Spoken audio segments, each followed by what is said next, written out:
Hi everyone, today we are going to learn about HTML tables. By the end of this video, you'll be able to make this table. So let's get started. To create a table in HTML, we have to write down the tag table and then tr, which is the first row.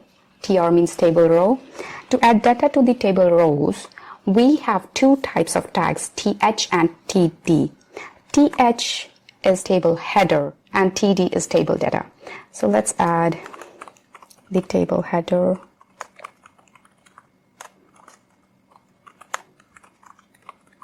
Let's add border to the table. 1 pixel should be good. And in the second row, we're going to start adding our programming languages, and this we will add as table data. First language is Python. For the second column, we add another tag td, which will create another column, and the framework for Python is Django. But see, the problem here is this table header, we want it to take over entire two columns, but it's instead just in the first column. To do that, we will give this table header a column span. It's called col span of 2. And let's add another programming language, td, JavaScript. In the next column, we're going to add the first framework, very popular framework for JavaScript, React.js. Now we want another framework for JavaScript to be added in the next row. To do that, we'll create another row, populate it with the data, Angular. But here is the problem. The Angular we want, instead of first column, we want it in the second column, and we want JavaScript to take over the next 3 rows. So here we'll do row span for this one to be 3.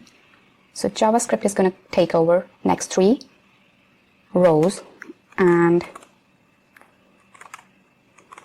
we can add the frameworks for that one in the second column. Here we go. Same way, let's add one more language.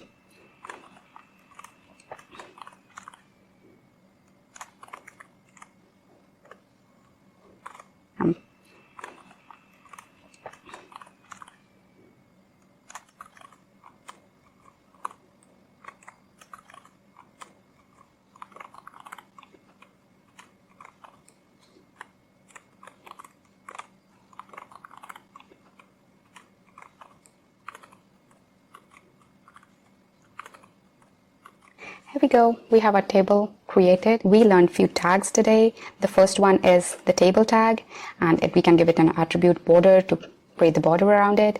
And next is tr, which is table row, to create the table rows. And we have learned the attribute row span if we want multiple rows to be combined or merged.